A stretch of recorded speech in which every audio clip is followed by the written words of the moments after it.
कथा अगर इस जीवन में करने के लिए मिले तो इसमें कथा करने वाले की कोई बड़ाई नहीं है। कथा करने वाले को अपना सौभाग्य मनाना चाहिए कि ठाकुर जी ने कितना बड़ा आपको सौभाग्य दिया है कि कथा कर रहे हो।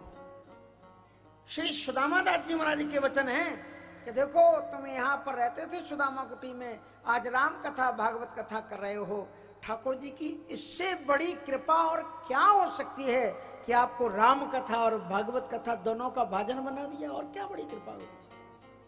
कभी एकांत में इस सौभाग्य के ऊपर चिंतन करके वक्ता देखे तो उससे खुद कथा में निष्ठा हो जाए।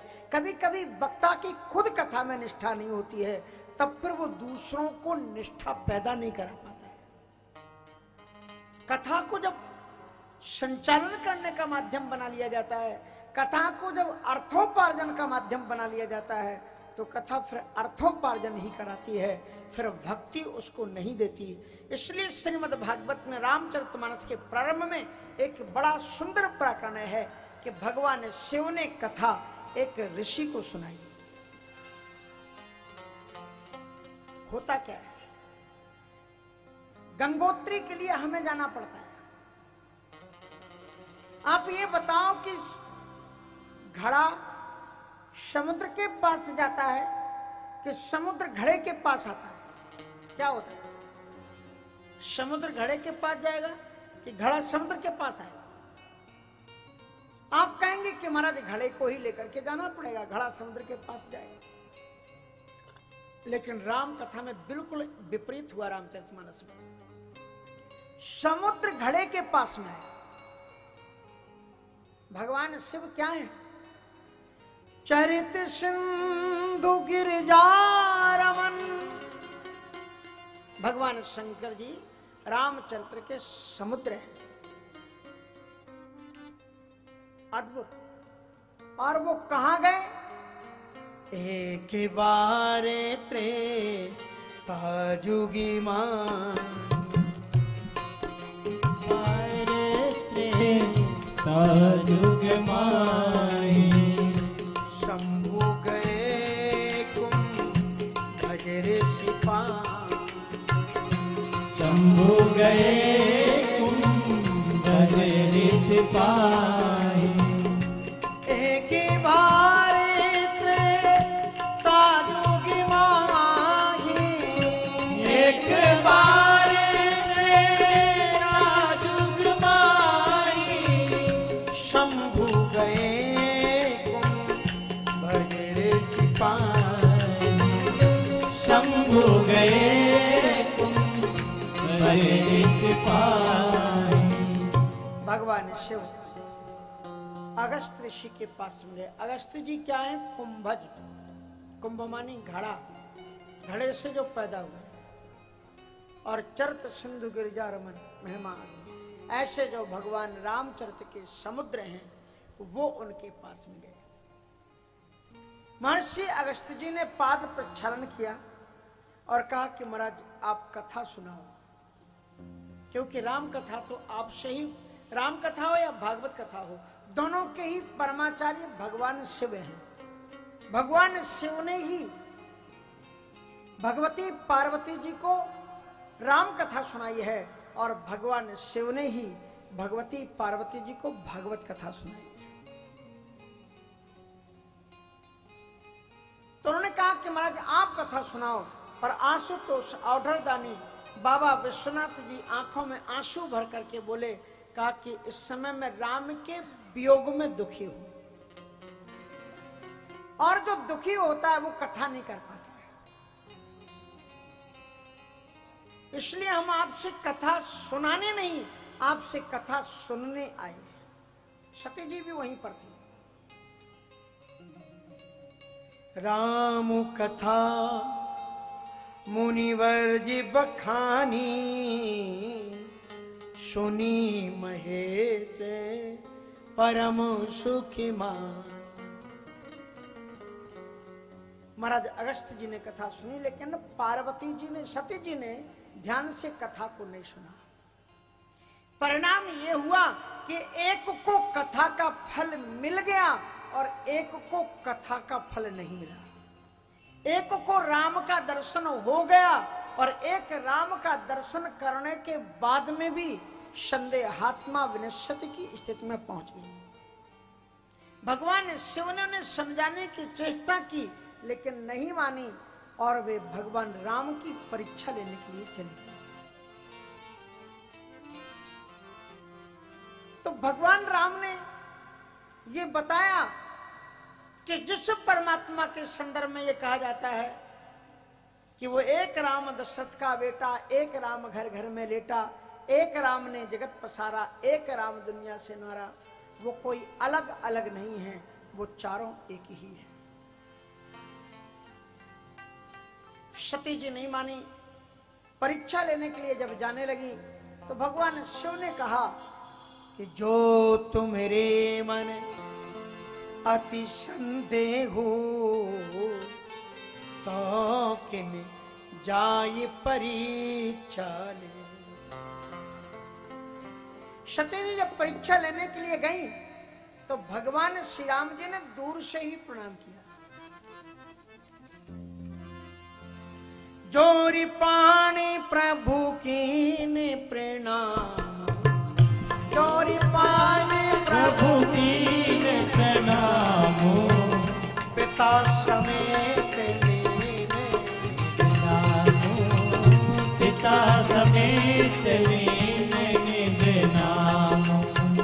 कहियो बहोरी कहाँ के, कहियो बहोरी कहाँ के तो, विपिन अकेले रहो, विपिन अकेले फिरेंगे। भगवान श्री राम जी ने जोर पान प्रभु की ने प्रणाम। दोनों हाथ जोड़ करके प्रभु श्री राम जी ने भगवती सती जी को प्रणाम किया। वे ये सोच रही थी कि मुझे सीता जान करके दोनों बाहें भुजाएं फैला करके मुझे आलिंगन करने के लिए दौड़ेंगे, लेकिन प्रभु श्री राम जी ने दोनों हाथ बांध करके उन्हें प्रणाम किया।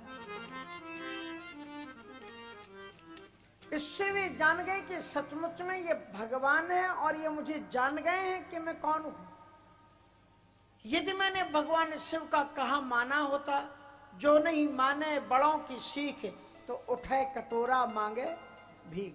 जो अपने से बड़ों अनुभवियों का कहना नहीं मानते हैं, उन्हें जीवन में बहुत दुखों से गुजरना पड़ता है।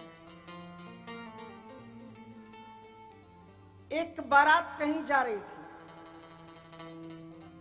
और कन्या पक्ष के लोगों ने शर्त रख दी कि बारात धूमधाम से लाओ, चाहे जितनों की बारात लेकर के आओ, लेकिन एक भी बुड्ढा आपकी बारात में नहीं होना चाहिए। एक भी बुड्ढा बारात में नहीं होना चाहिए। तो कहा ठीक है। एक भी बुड्ढे को उन्होंने जो भी कहे, भैया हम चलें, नहीं अब आप घर में आराम करो। एक को भी जब नहीं ले गए तो एक को डाउट हो गया कि भैया ये क्या बात है, तुम किसी भी बुजुर्ग को नहीं ले जा रहे। तो एक ने बता दिया धीरज में कि कन्या पक्ष के लोगों का कथन है कि एक भी बुजुर्ग को न लाए, इसलिए नहीं ले जा रहे। तो बेटा हमें तो कुछ डाउट होता है, काम करो, ऐसे तुम देखने के लिए मत ले जाओ, छुपा करके एक बुजुर्ग को किसी चीज में बंद करके ले जाओ। सो एक अच्छी गाड़ी सामान का बहाना बनाया और उसको चारों तरफ से ढक करके उसमें बुजुर्ग को लिटा दिया। अब महाराज विदाई वो सब कुछ हो गया, शादी हो गई। कन्या की विदाई का जब टाइम आया तो कहा क्या विदाई करो? बोले नहीं, विदाई तो नहीं होगी। बोले क्यों नहीं होगी? बोले हमारी एक शर्त है। बोले क्या शर्त है?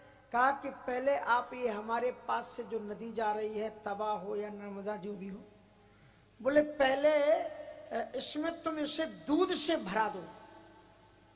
जब तुम दूध से भरा दोगे तो ही हम अपनी कन्या की विदाई होने देंगे। हमारा सब चक्कर में कितना दूध कहां से लाएं, किस डेयरी से लाएं, किस वस्तु से लाएं? महाराज जब कोई भी अकल उनकी काम नहीं चली तो बूढ़े के पास में गए, सुनो हम फंस गए हम लोग। बोले क्या हुआ? कहा वो कन्या पक्ष के लोग कह रहे हैं कि इस पूरी इतनी बड़ी नदी कह रहे दूध से भराओ। कहा कोई चिंता की बात नहीं, हम बता रहे हैं ना उपाय। बोले क्या? उनसे जाकर के कह दो कि तुम पहले इस नदी को खाली कराओ, पहले तुम इस नदी को खाली करा दो, उसके बाद में हम दूध से भरा देंगे। और जहां से उन्होंने जाकर के कहा कि वो ये कह रहे हैं कि पहले इस नदी को खाली कराओ, तो लोगों ने कहा मानो चाहे ना मानो, कोई ना कोई बुढ़े को तो तुम लाए हो। इसलिए संस्कृत शास्त्र में कहा गया है नहीं स सभा यत्र नहीं यत्र वृद्धा। वह सभा सभा नहीं है जिसमें बुजुर्ग ना हो। रावण का वो दरबार है जिसमें बूढ़े को गाली दी जाती है। रावण कहता है बूढ़ जान सठ छाड़ू तो ही। रे मूर्ख, बुढ़ा जान करके तुझे छोड़ दिया। और राम के दरबार में जामवंत जी का आदर होता है। राम कथा ये सिखाती है कि आदर सत्कार जो नहीं माने बड़ों की सीख, तो उठाए कटोरा मांगे भीख। सती जी को आज दुख हुआ, अब जाना राम सती दुख पावा, तो निज प्रभाव कछु प्रगट जनावा। श्री राम जी ने कहा अब तुम ये तो जान ही गई हो कि मैं सर्वांतर्यामी हूं, और मैंने तुम्हारे दिल के अंदर की भी बात जान ली है। अब तुम ये भी जान लो कि मैं सर्वदृष्टा भी हूं, सर्वव्यापी भी हूं। इसलिए सती दिखे को तो कि मग जाता, सती दिखे को तुक मग जाता। आगे राम सहित श्री भ्राता, आगे राम सहित श्री भ्राता। फिर जितवा पाछे प्रभु देखा, फिर जितवा पाछे प्रभु देखा। सहित बंधु सुंदर वेशा, सहित बंधु सिय सुंदर वेशा। सती जी ने राम जी को पहले जो देखा था रोते हुए देखा था, और सीता जी से रहत देखा था। अब जो देखा मुस्कुराते हुए देखा, सीता जी के सहत देखा। अंतर क्या है? ये दो चित्र हैं सती जी के सामने। एक पहले का चित्र है जिसमें राम रो रहे हैं, और बाद का चित्र है जिसमें राम हंस रहे हैं। कोई फर्क है? यदि सीता जी उनके साथ में है तो वो हंस रहे हैं, और सीता जी उनके साथ में नहीं है तो वो रो रहे हैं। तुम्हारे जीवन में अगर भक्ति तुम्हारे जीवन में होगी तो तुम दसों दिशाओं में हंसोगे, मुस्कुराओगे, जीवन आनंद से भरा हुआ रहेगा। और अगर भक्ति तुम्हारे जीवन में नहीं होगी तो कितनी सुख संपदा को तुम एकत्र करना, तुम्हारे जीवन में दुख ही रहेगा, सुख नहीं आएगा। क्योंकि भक्ति स्वतंत्र सकल गुण खाई, भक्ति स्वतंत्र सकल गुण खाई। बिनु सत्संग पावनि प्राण, बिनु सत्संग न पावहि प्राण। भक्ति से ही वास्तविक सुख की उपलब्धि होती है। तो सती जी ने ये दो रूप देखे, जिसमें श्री राम रो रहे हैं उसमें सीता नहीं है। और फिर सती देख कौतुक मग जाता, आगे राम सहित श्रीमानी सीता भ्राता। फिर उन्होंने कहा सती मैं ही सर्वव्यापक भी हूं, एक राम दशरथ का बेटा, एक राम घर घर में लेटा। फिर जहां चित वहीं, जहां चित वहीं तहां प्रभु आसीना, से वहीं सिद्ध मुनीषि प्रवीणा। अब जो उन्होंने रूप देखा है, अब इसमें पहले उन्होंने केवल लक्ष्मण के साथ राम जी को देखा।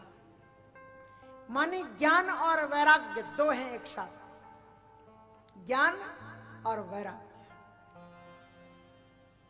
तो वैराग्य रो रहा है, ज्ञान रो रहा है, क्योंकि भक्ति नहीं है। और उसके बाद में जब भक्ति आ जाती है तो दोनों मुस्कुरा रहे हैं। अब जो रूप है एकल परमात्मा का रूप है, अकेले ब्रह्म को ही रूप में उन्होंने देखा। भगवान शंकराचार्य जी कहते हैं ईश्वर सत्यम जगन मिथ्या। एक में वो परमात्मा एक ही है, दो नहीं है। एक रूपता दिखलाई पड़ी। जहां चितवई तहां प्रभु आसीना, अकेले राम से वही सिद्ध मुनि से प्रवीण। ये विराट ब्रह्म जो अणोरणीयान महतो महियान, ये रूप दिखलाया गया। जय हरि हरिता विदई विदिता शिवय शिवता जही दई। विराट रूप में देखा जो महाराज अक्रूर जी ने देखा है, और जब उस रूप को देखते हैं तो उसमें डूब जाते हैं। कहते हैं हे ईश्वर, हे प्रभु मंगल में, ये कितना अद्भुत आपका रूप है। इसको देखने के बाद में मेरी आंखों से पर्दा हट गया।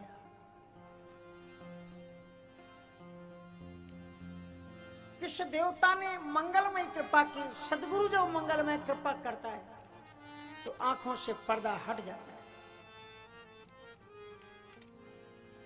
किसी देवता ने चुरा लिया, किस देवता ने मेरा मन चुरा लिया। दुनिया की खबर ना रही, दुनिया की खबर ना रही। जलवा दिखा दिया किसी देवता ने आज मेरा मन चुरा लिया, किस देवता ने आज।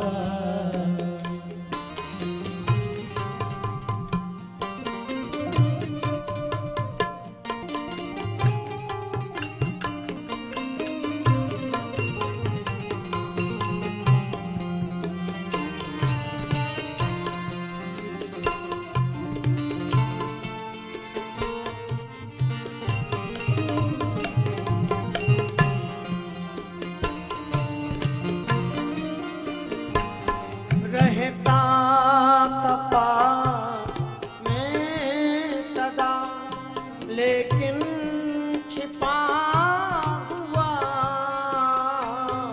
रहता तपा तुम्हें सदा, लेकिन छुपा हुआ।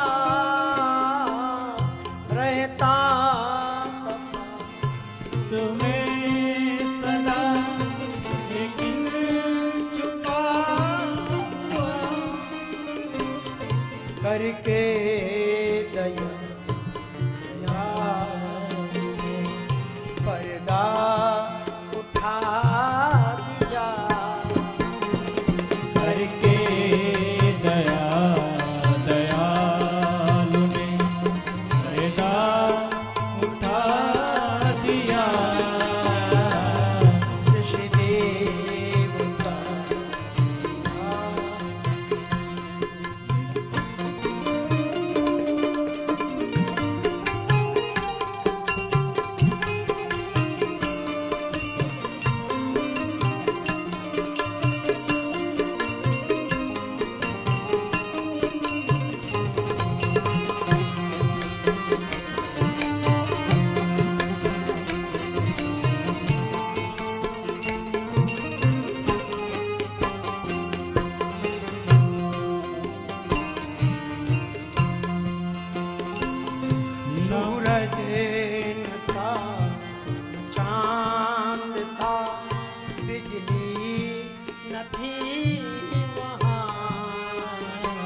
सूरज तथा न चांद था, बिजली न थी वहाँ। वो जो परमात्मा का निष्कल कैवल्य धाम है, वहाँ परमात्मा एक स्वरूप में ही विराजमान रहते हैं। संसार के लिए वो सीता जी को भी प्रकट करते हैं, लक्ष्मण जी को भी प्रकट करते हैं, लेकिन जब वो परमात्मा अपने ब्रह्मत्व रूप में आता है तो एक रूप में स्थित हो जाता है। गीता में कहते हैं उस ब्रह्म के बारे में कि वो जिस धाम में रहता है, ना तद भासयते सूर्यो न शशांको न पावका, यदि गत्वा न निवर्तन्ते तद्धामं परमं मम। ना तद भासते सूर्यो, उसके उस दिव्य में अद्भुत अलौकिक प्रकाश है।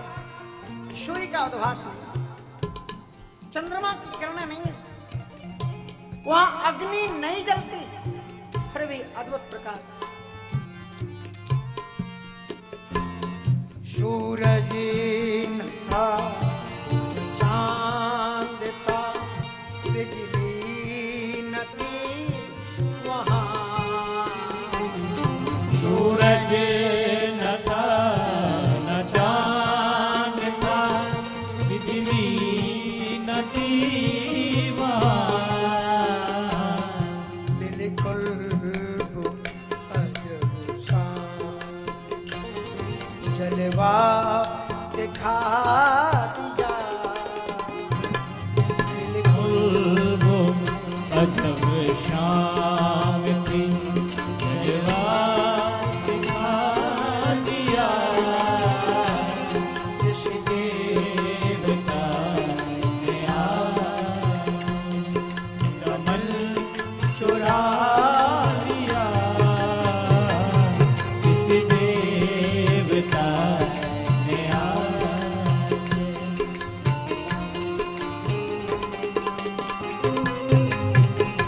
मेरे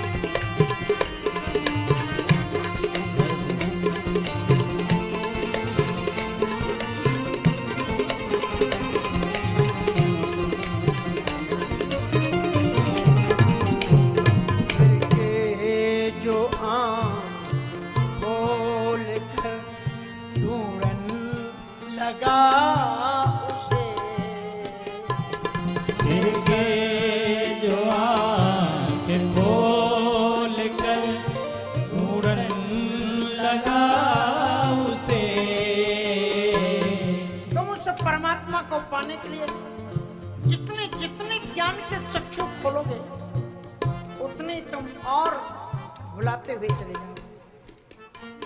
ये तो किष्किंधा कांड की इस गुफा की तरह है कि इसमें निरभिमान हो जाओ, आंखें बंद कर लो। शीतान्वेषण करते हुए लोग गुफा में चले गए तो क्या कहा था स्वयं प्रभा ने?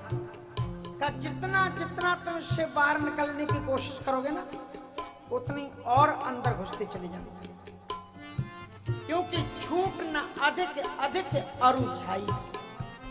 ये माया का प्रपंच ऐसा है कि जितना जितना तुम इसे खोलने की कोशिश करोगे उतनी और ज्यादा उलझते हुए चले जाओगे। इसलिए आंख खोलने की आवश्यकता नहीं, आंख बंद करने की आवश्यकता।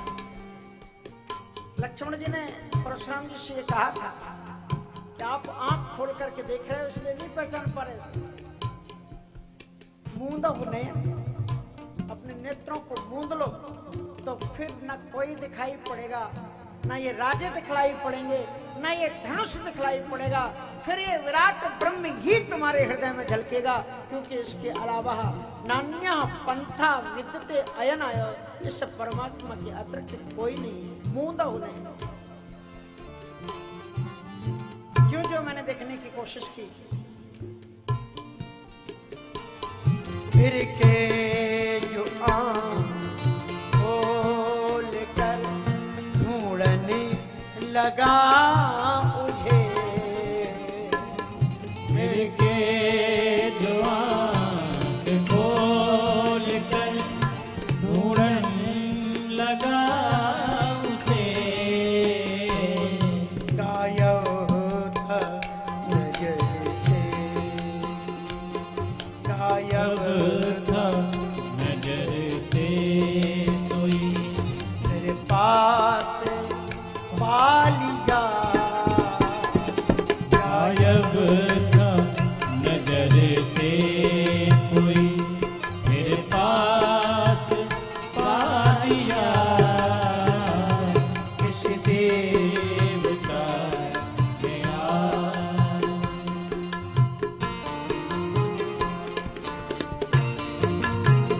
जय जय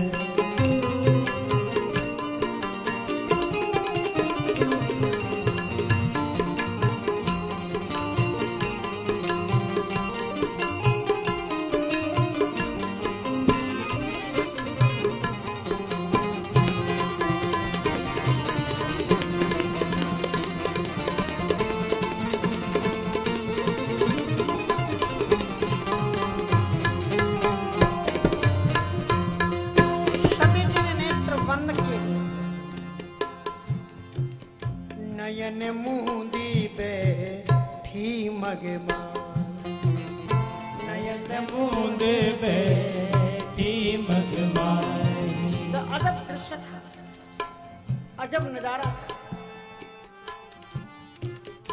जिस विराट ब्रह्मा परमात्मा को उन्होंने रोते हुए देखा था, उसने कई रूप दिखाई दिए। जब तुम्हारी वृत्ति उस परमात्मा में हो जाएगी, तो फिर परमात्मा के अलावा कुछ भी दिखाई नहीं पड़ेगा। जांचती भई ताहाँ प्रभु आसीन, जांचत बैठा प्रभु आसीना, सेवई से दे मुनि से प्रवीणा, सेवई सिद्ध मुनीस प्रवीणा, देखे सेवा विधि विष्णु अनेका, देखे शिव विधि विष्णु अनेका, देखे सेवा विधि विष्णु अनेका, देखे शिव विधि विष्णु अनेका, अमित प्रभाव एक तेरा अमित प्रभाव एक तेरा, कोटिन चतुरा नन गौरी सा, कोटिन चतुरा नन गौरी सा, अगणित उड़गन रवि रजनीसा, अगणित उडगन रवि रजनीसा, अद्भुत नजारा सती जयंती था। और नयन मूंद बैठी मगमग, और नयन मूंदने के बाद में फिर जब उन्होंने दिल के अंदर परमात्मा को देखा, और जब तुम्हारे दिल के अंदर में वो भगवान प्रकट हो जाएगा, तो फिर उसके सिवा दुनिया में कुछ भी दिखलाई नहीं पड़ेगा। सती जी ने नयन उघार चाहूं, और उसके बाद में सती वैदमुखी बैठी बनवाही कतहु कछ नहीं, नयन उघार नेत्रों को खोला, फिर उन्हें कहीं भी कुछ नजर नहीं आया। फिर के जो आँख खोल कर ढूंढने लगा, के जो आँख खोल कर ढूंढने लगा उसे, फिर के जो आँख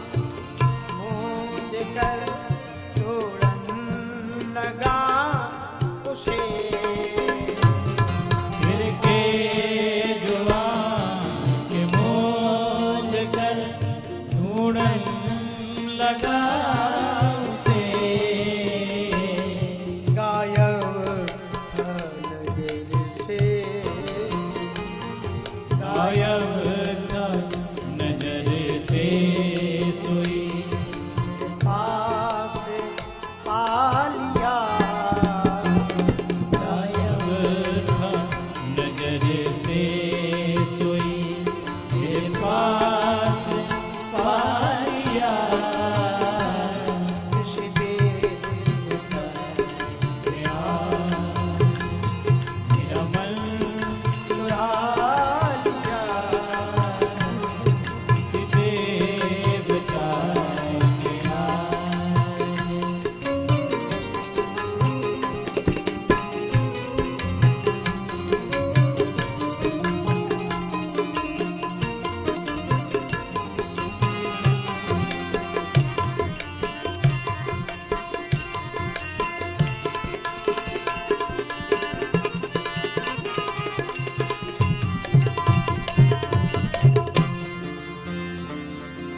सती जी ने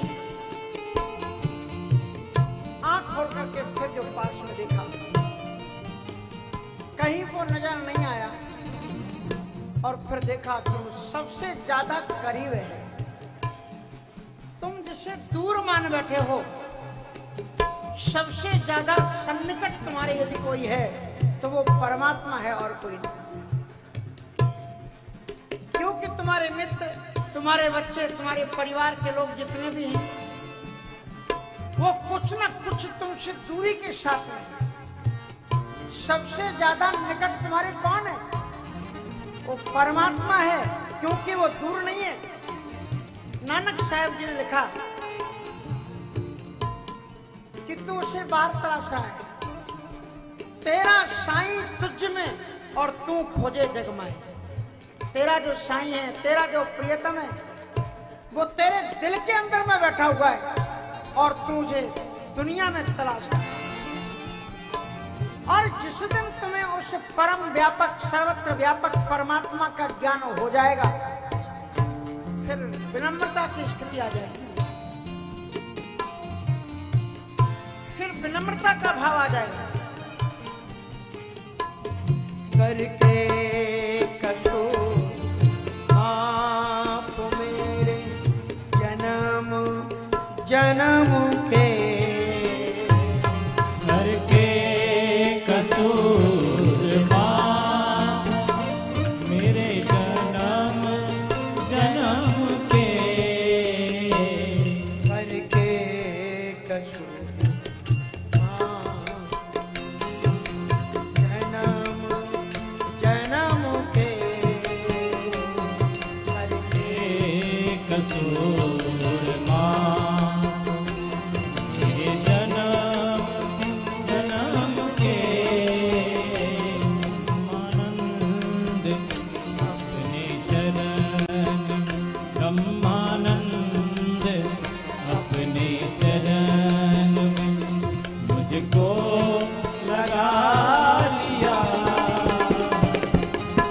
देवता ने आज मेरा मन चुरा लिया, दुनिया की खबर चुरा लिया, दुनिया की खबर ना रही, तन को बुला दिया। इस देवता ने आज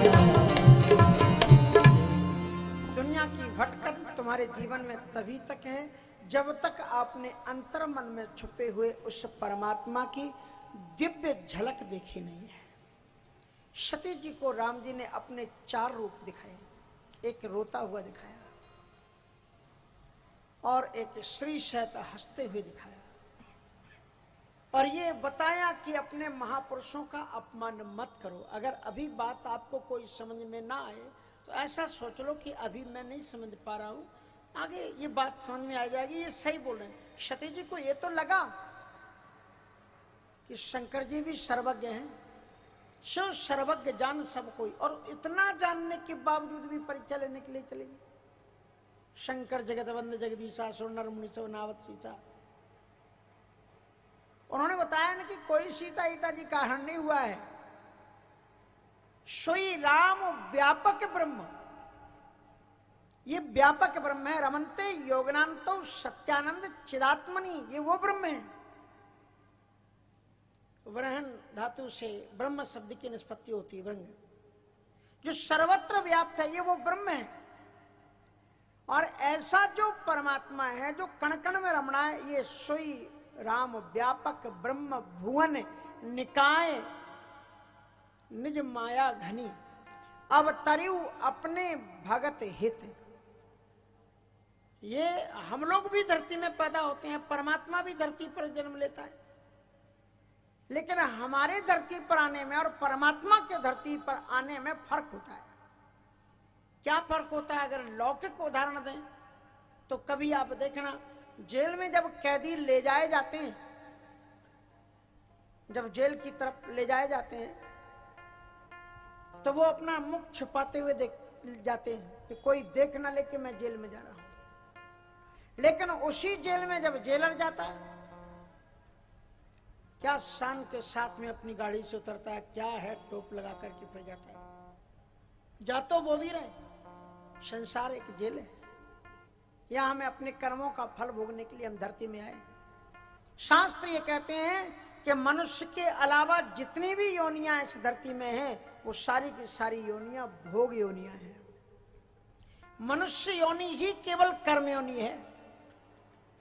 भोग योनि का मतलब यह है कि जो मनुष्य के अलावा, चाहे गाय हो, बैल हो, भैंस हो, बकरी हो, कुत्ता हो, कुछ भी हो, इन्होंने जो पूर्व कर्म जन्म में कर्म किए हैं, उनका फल भोगने के लिए ही यहां पर आए। अलग अलग होता है। जैसे आपने ज्यादा अहंकार पाल लिया, हर बात में कहते हो मैं ही ये कर सकता हूं, दूसरा कोई नहीं कर सकता, तो फिर उसको बकरा बना देते हैं। कहते चलो अब तुम खूब जीवन भर मैं करना, सो उनको बकरा बना दिया। और जो कहते हैं हम भा मैं ही हूं, मेरे अलावा कोई नहीं, कहा चलो बैल बनो, सोई वो बैल बन गए। तो मनुष्य के अतिरिक्त जितनी भी योनियां हैं, सब भोग योनियां हैं। जो कर्म किए हैं उनका परिणाम, मनुष्य केवल अकेला ऐसा प्राणी है जो अपने पिछले कर्मों का परिणाम तो वो भोगता ही है, लेकिन भोगने के साथ साथ में नए कर्मों का सृजन भी कर सकता है। इसलिए मनुष्य योनि देवताओं से भी ज्यादा महत्वपूर्ण मानी गई। बड़े भाग्य मानुष तनु पावा, सुर दुर्लभ सद ग्रंथन गा। ये मानव जीवन की प्राप्ति जन्म जन्मांतरों के फलस्वरूप होती है। जो सत्कर्म करते हैं तब 84 लाख योनियां हैं, उनको भटकने के बाद में मानव जीवन मिलता है। और इसमें भी हम भटक जाते हैं। जैसे एक व्यक्ति था, वो गोल घर में गिर गया। गोल घर था, चारों तरफ से गोल राउंड था, लाइट उसमें थी नहीं, दरवाजा केवल एक था। उसने सोचा हाय राम, अब कैसे निकले इसमें से, दिखाई पड़ नहीं रहा था। तो उसने क्या किया, दीवार पर ऐसा हाथ रखा और ऐसे ऐसे करके गोल गोल गोल गोल घूमता रहा कि गेट आएगा तब निकल जाएंगे। ऐसे ऐसे हाथ खिसकाता रहा और यूं ही गेट के पास में आने ही वाला था, तभी तक उसे कनपटी पर खुजाने लगी। सो ऐसे खुजाने लगा और चलता रहा, और फिर हाथ रखा, तब तक वो गेट निकल गया। फिर उसके बाद में चक्कर लगाते और संयोग की बात, जो ही गेट आने वाला था, सो महाराज मुंह के पास खुजली आई, मुंह खुजलाने लगा, तब तक वो गेट निकल गया। उसके बाद में फिर तो इस प्रकार से ईश्वर हमें 5 बार चांस देता है मनुष्य बनने का। कभी हम जीव के रसों के कारण मारे जाते हैं। जीव के रस क्या स्वादिष्ट है, गुलाब जामुन बनाए, 4 और दे दो। बोरे की तरह पेट भर भर करके भरेंगे, बोरे की तरह। 125 वर्ष जीना चाहते हो तो हमारा एक नुस्खा नोट कर लो, आज पहले दिन है, अभी काम आएगा। 125 वर्ष जीने का नुस्खा है, नोट कर लेना कि भोजन आधा पेट कर, आधा पेट भोजन कर। वो बच्चियों के लिए नहीं बता रहे हैं जो पहले से एक रोटी खाती हैं, कहीं हम मोटे ना हो जाएं। हाँ, ये भी बड़ी समस्या है। कभी कभी ऐसी सूखी हड्डी सी दिखाई पड़ती, ये क्या है?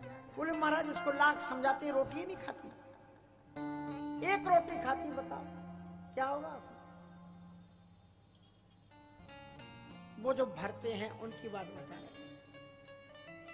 बोरा कैसे भरते हैं? बोरा भरते हैं, फिर ऐसे ऐसे लाते हो, फिर उसमें भरना शुरू करते हैं। ऐसे भोजन करते जाएंगे, स्वादिष्ट लगेगा, खाते जाएंगे, और उसके बाद में फिर और भी अड़ाई मुर्राई लेकर के फिर भरना शुरू करेंगे इसमें। आप ये बताओ, अगर कोई मशीन के अंदर जिसमें आप वो पीसते हो ना चटनी, अगर आप इतना भर दो कि उसके पत्तों को घूमने के लिए जगह ही ना छोड़ो, तो वो चलेगी मशीन? उसके अंदर की मशीन, उसमें पानी भी डाला जाता है। तो ये जो अंदर मशीन है, इसके लिए दो चीजें, तो भोजन आधा पेट कर, और आधा घंटे बाद दुगना पानी पी। जितना भोजन किया उससे दुगना पानी पियो, और तिगुना श्रम, 3 टाइम वर्क हार्ड, 3 गुना अधिक काम करो। जो गाड़ियां रोड पर नहीं चलती वो गैरेज में ही खराब हो जाती हैं।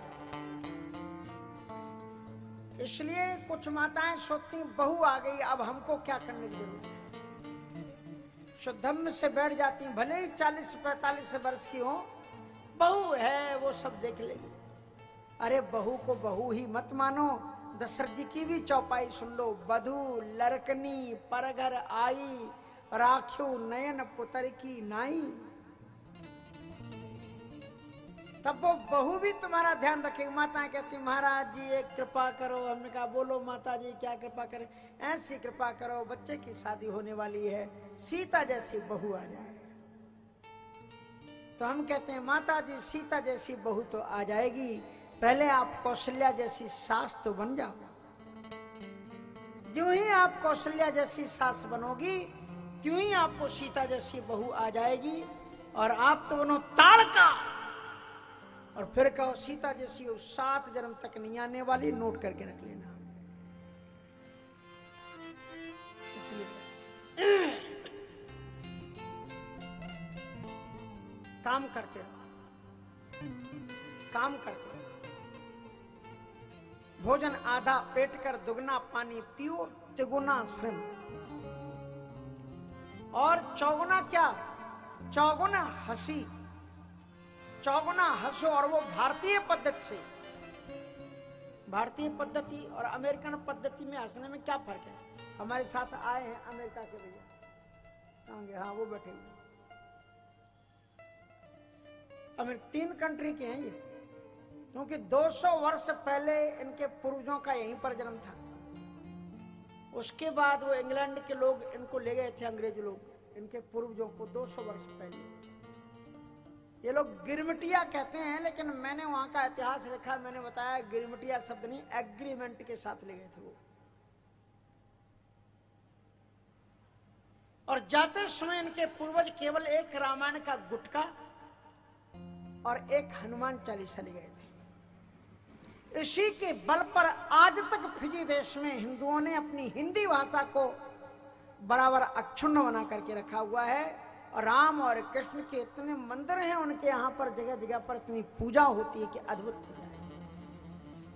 ताली नहीं बजाना चाहिए इनके लिए, ये भी बताना पड़ेगा।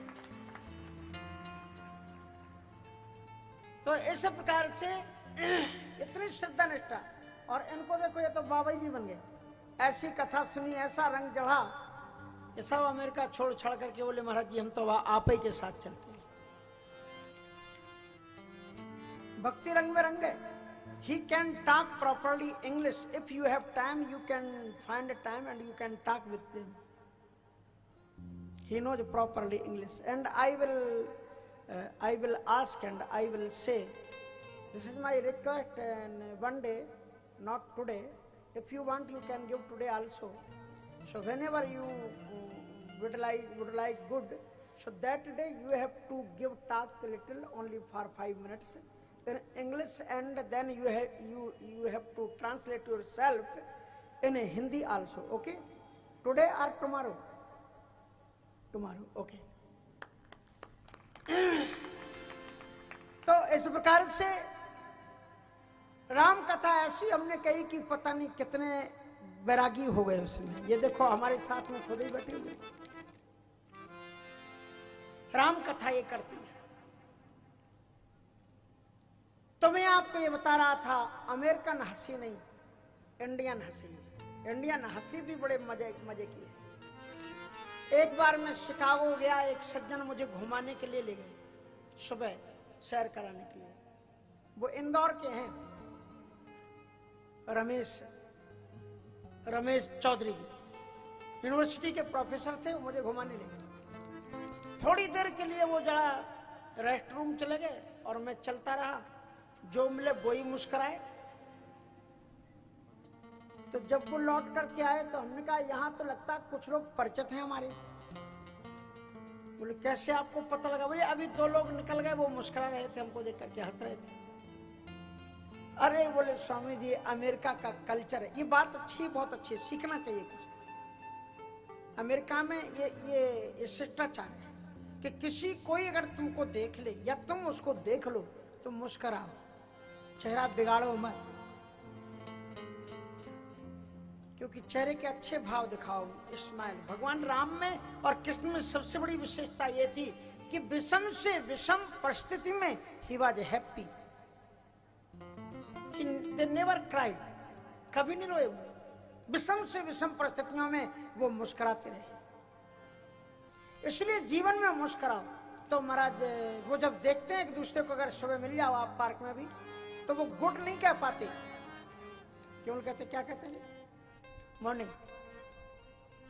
गुड नहीं, केवल मॉर्निंग।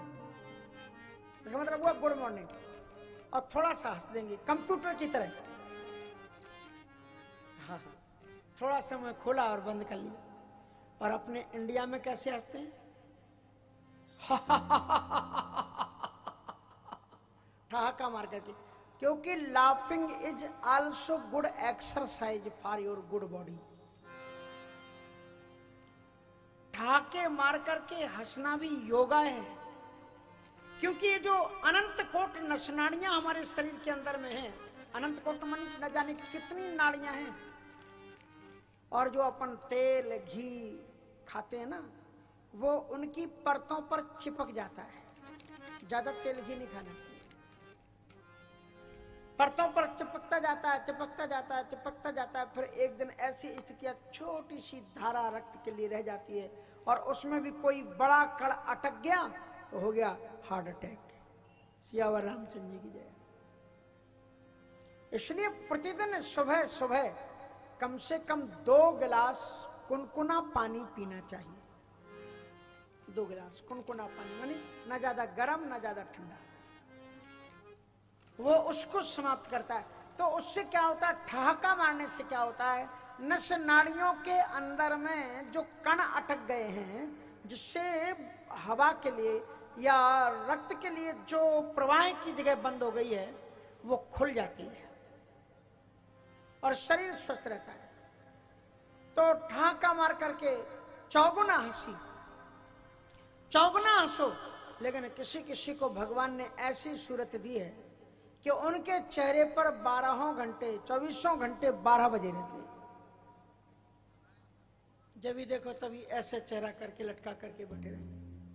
पूछ दो भाई साहब क्या समाचार? स्वामी जी कट रही है, कट रही है।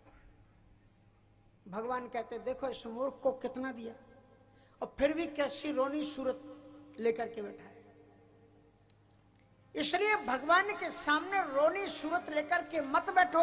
भगवान के मंदिर में जब भी जाओ स्माइलिंग के साथ में ईश्वर से कहो कि हे मेरे प्रभु, हे करुणा के सागर, तुमने जो मेरे ऊपर अनंत कृपाएं की हैं उनके लिए मैं आपको कैसे धन्यवाद दूं। तुम्हारी जो मेहरबानियां हैं उनको हम कैसे बुला सकते हैं। बहुत प्यारा भजन है, एक एक लाइन को सुनना। तेरी मेहरबान है बोझी तेना, जिसे मैं उठा काबिल तेरी मेहरबानी का है बोझ देना, जिसे मैं उठाने के काबिल नहीं हूँ, मगर जानता हूँ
जमाने की चाहत ने मुझको मिटाया, तेरा नाम हरि जवां पर न आया, तेरा नाम हरे जुबां पर न आया, जमाने की चाहत मुझको मिटाया, जमाने की चाहत ने मुझको मिटाया, तेरा नाम हरि जवां पर न आया, तेरा नाम हरे जुबां पर न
कैसे फैलाऊं झोली मगर कैसे फैलाऊं झोली में आके जो पहले दिया ओ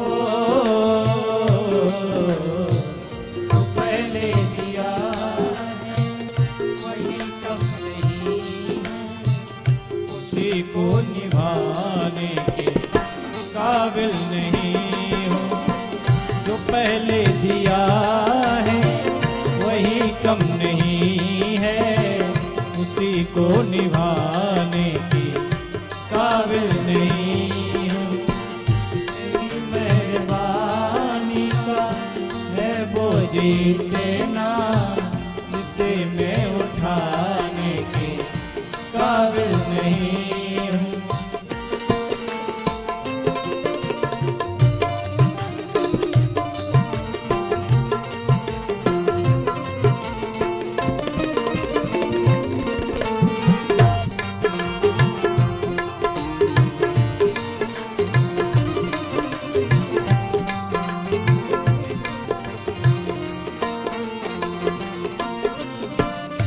तूने अदा की मुझे जिंदगानी तूने अदा की मुझे जिंदगानी महिमा तेरी मैंने फिर भी न जानी महिमा तेरी मैंने फिर भी न जानी महिमा तेरी मैंने फिर भी न जानी महिमा तेरी मैंने फिर भी न जानी कर दीदार तेरे ओ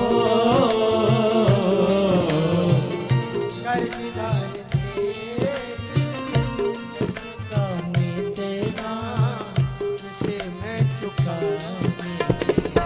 काबिल नहीं कर्जदार तेरी दया का हुई तेना जिसे मैं चुकाने के काबिल नहीं हूँ तेरी मेहरबानी है वो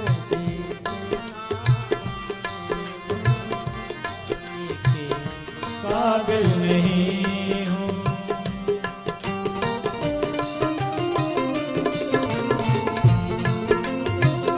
जय जय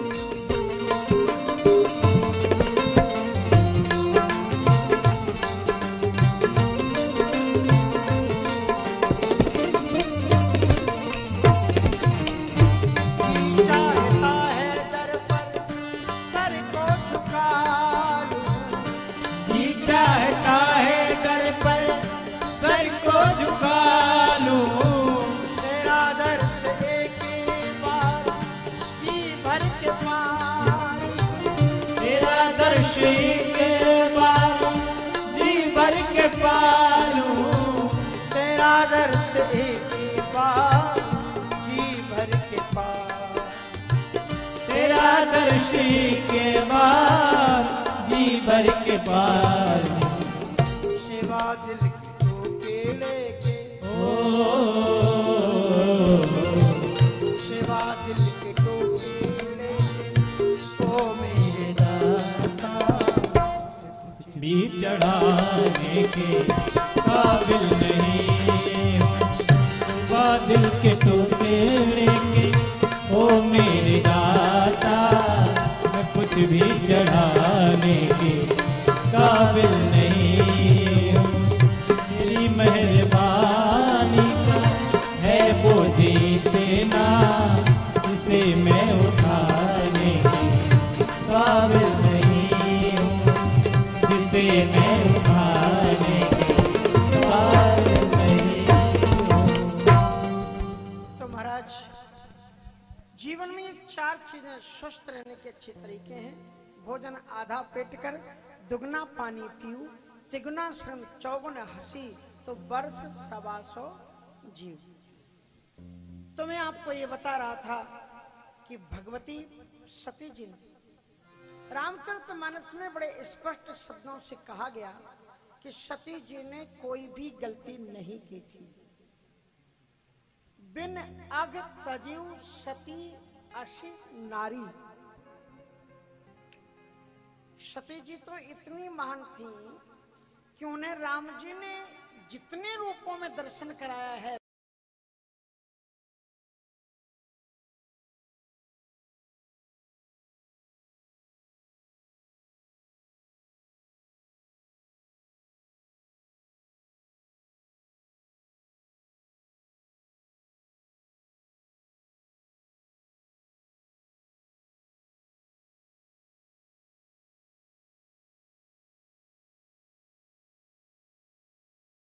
दिखाई। और ये कोई बहुत विचित्र बात नहीं है। पार्वती जी ने भी तो जब सीता जी के सखी के रूप में आई हैं तो क्या हुआ? एक सखी सिए, एक सखी सिए संग बिहाई, गई रही देखन फुलवाई। आप सोचो, जरा चिंतन करो कि आप किसी के साथ में मंदिर जाओ,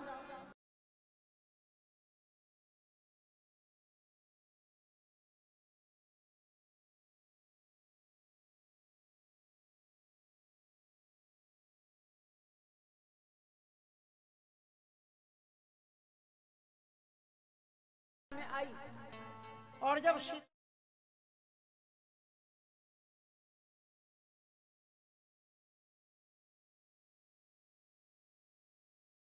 रही देखन फुलवाई। और अब आप ये बोलो कि राम जी का दर्शन किसे पहले मिला? जो पूजा कर रहे थे सीता जी के साथ में उन्हें, या ये जो बाहर घूम रहे थे? इसलिए जीवन में दोनों वृत्तियों की आवश्यकता है, अंतर्वृत्ति और बहिर्वृत्ति। दुनिया के जितने भी व्यास हैं, जब वो कथा करते हैं तो मन को अंदर ले जाते हैं, ध्यान करते हैं भगवान का। नीलांबुजस्यामल कोमलांग, ये श्लोक क्यों बोले जाते हैं? इन श्लोकों के अनुसार जो भगवान की छवि है वो उनके हृदय में आए, उस स्वरूप का वो मंगलाचरण में ध्यान करते हैं। मंगलाचरण किया किसका जाता है?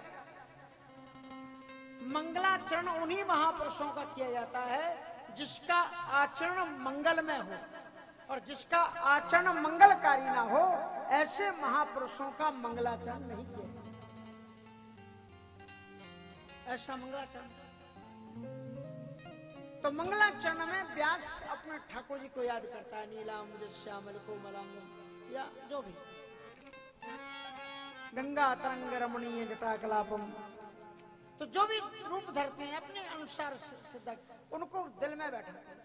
माने बाहर जो भटकता हुआ मन व्यास का है, व्यास माने कथावाचक जो व्यास मन पर बैठा है, उसका जो मन है वो अंदर आ जाए।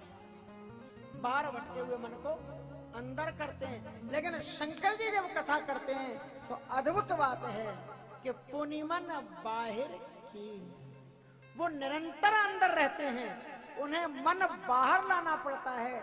इसलिए अंतर्वृत्ति और बहिर्वृत्ति ये दोनों की आवश्यकता है। जब तुम बहुत पराकाष्ठा में पहुंच जाओगे तब तुम्हें स्वरूप पूजा की भी आवश्यकता नहीं रह जाएगी।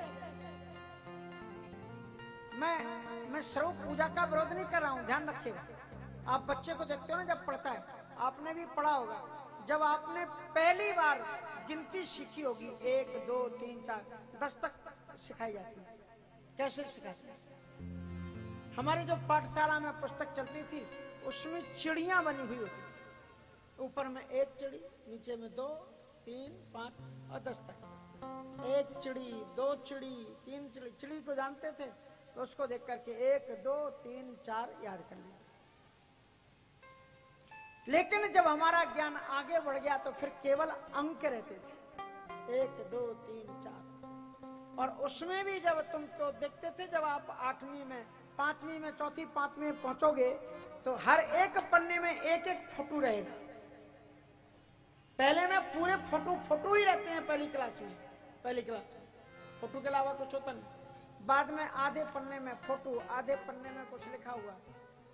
उसके बाद में और जब आगे बढ़ोगे तो 1/4 हिस्से में केवल फोटो होगा, और उसके बाद में जब तुम 8वीं के ऊपर बढ़ोगे तो कोई फोटो नहीं होगा, केवल उस पाठ का नाम होगा और फिर उसके बारे में लिखा होगा। धीरे धीरे करके आप ऊपर बढ़ते जाओगे।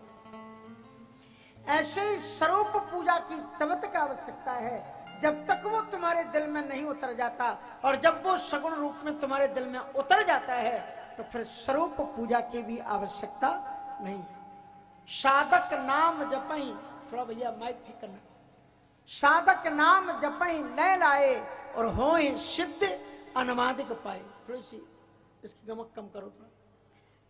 होए सिद्धि, अभी पहले चल रहा था वैसा करना,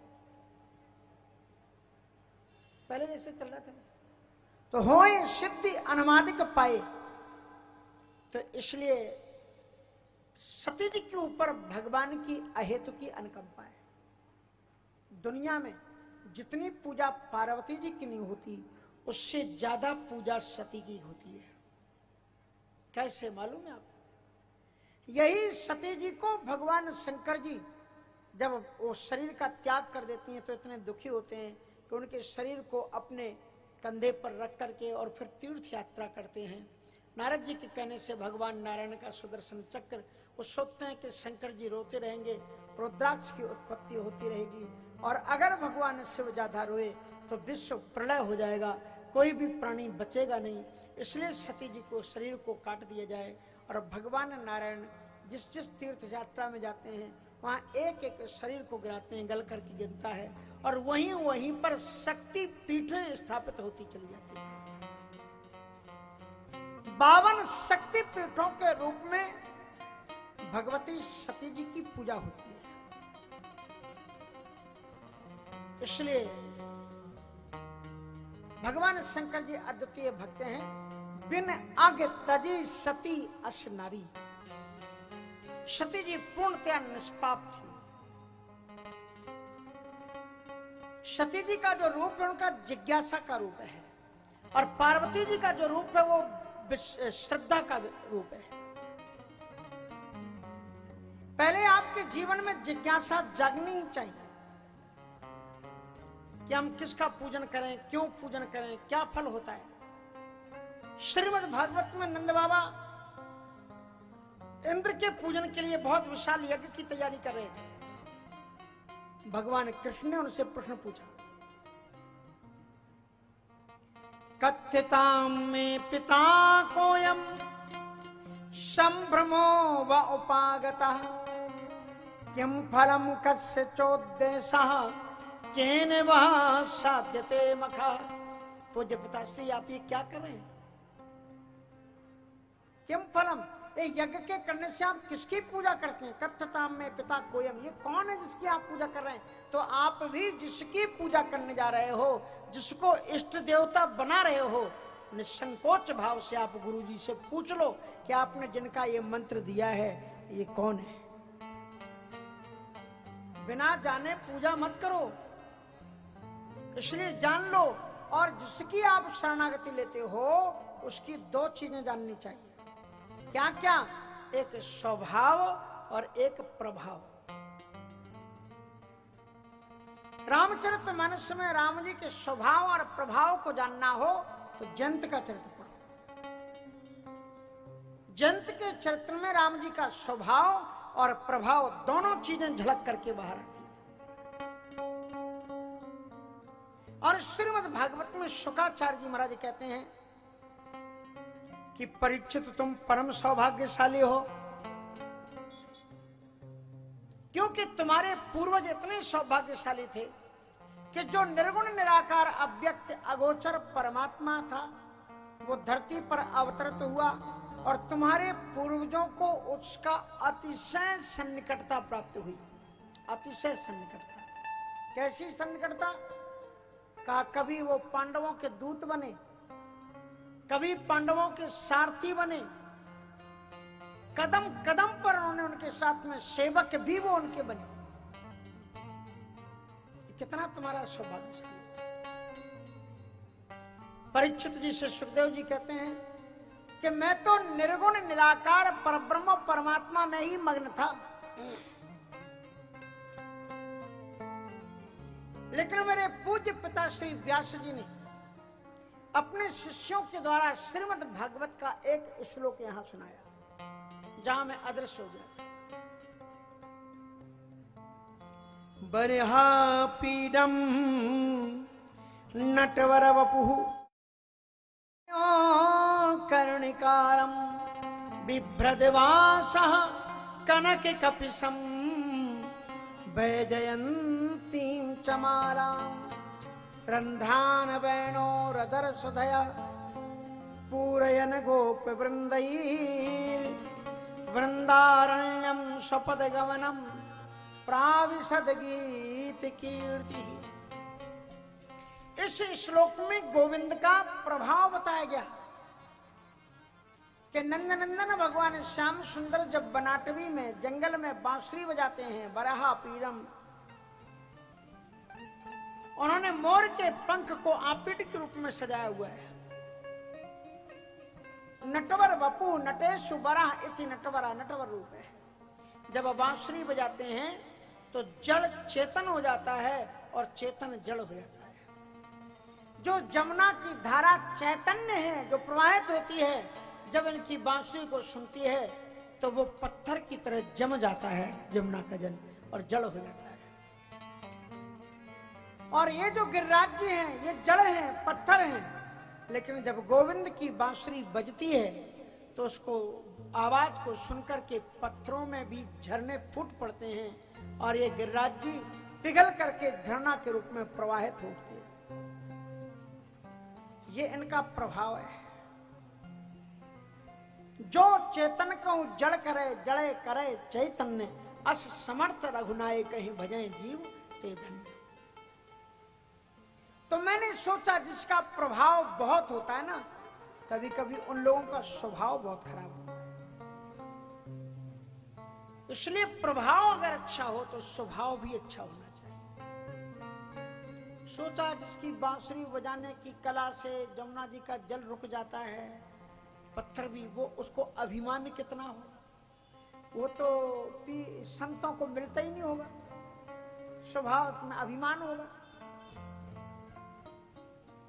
फिर व्यास जी महाराज ने अपने शिष्यों को एक श्लोक और कहा कि इसे सुना।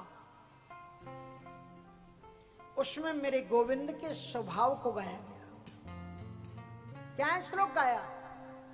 अहो वकीयम स्तन कालकूटम जिघांसया पाययद साध्वी लेभे गतिम धातृचितां ततोन्यम कंबा दयालुम शरणं ब्रजे। इस श्लोक में मेरे गोविंद का स्वभाव बताया गया। अहो वकीयम स्तन कालकूटम, आहा मेरे गोविंद का स्वभाव कैसा है। जो बकासुर की बहन पूतना भगवान के पास आई, कोई पत्र पुष्प फलदल लेकर के नहीं आई, अपने स्तनों में कालकूट जहर लगाकर उनको मारने के लिए आई थी। लेकिन मात की गति ताह दीन्ही कृपालु यादव राय, उससे माँ की गति हुई। अहो वकीयम स्तन कालकूटम जिघांसया पाए यदप्य साध्वी लेवे गतम धातृचितां ततोन्यम कंबा दयालुम शरणं ब्रजेम। तो भला इतना सुकोमल सरस माधुर्य युक्त विनम्रता का सागर करुणा निधान भगवान गोविंद के समान कौन होगा जिसकी हम शरणागति लें। इतना सुनते ही सुखदेव जी महाराज चीख पड़े, प्रकट होए का एक बार फिर कह दो ततोन्यम कंबा दयालुम शरणं ब्रजेम। और फिर कहते हैं, हे परीक्षित, तुम्हारे गोविंद के इस स्वभाव को सुनकर के ही मैंने उनकी शरणागति ली। राधे राधे गोविंद गोविंद राधे, राधे राधे गोविंद गोविंद राधे, राधे राधे गोविंद राधे, राधे राधे गोविंद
अरण्यकांड के प्रारंभ में जयंत के चरित्र से राम जी के दो चीजों का पता लगता है, स्वभाव और प्रभाव।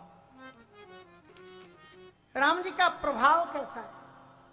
जयंत ने जब भगवती सीता जी के चरणों में चोंच का आघात किया तो राम जी ने एक बाण उसके पीछे ऐसा छोड़ा कि ब्रह्म धाम व्याकुल सुरलो,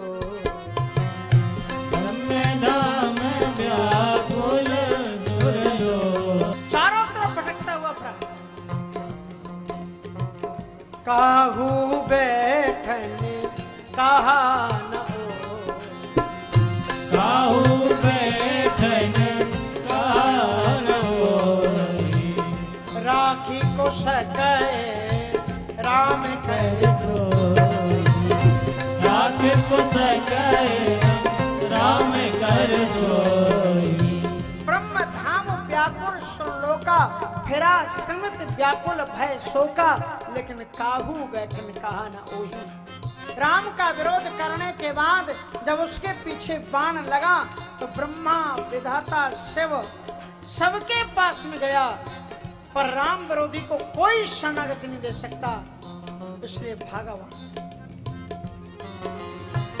जिसने भगवान से विरोध कर लिया हो, किसी की हिम्मत है कि उसकी रक्षा कर सके?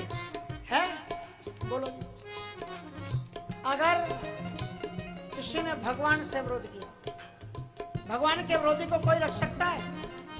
कहा हाँ, एक है, सदगुरु। हरि रूठे गुरु ठौर है, गुरु रूठे नहीं ठौर। एक बार ईश्वर रूठ जाए तो गुरु कहेगा कोई बात नहीं, आ जाओ मेरे पास। लेकिन यदि गुरु रूठ जाए तो फिर भगवान उसकी रक्षा नहीं करते। एक संत आ गया बीच में, इतने बड़े अपराधी को देखा। नारद देखा विकल जयंता, नारद देखा विकल जयंता, लागी दया कोमल चित संत, लागी दया कोमल चित संता।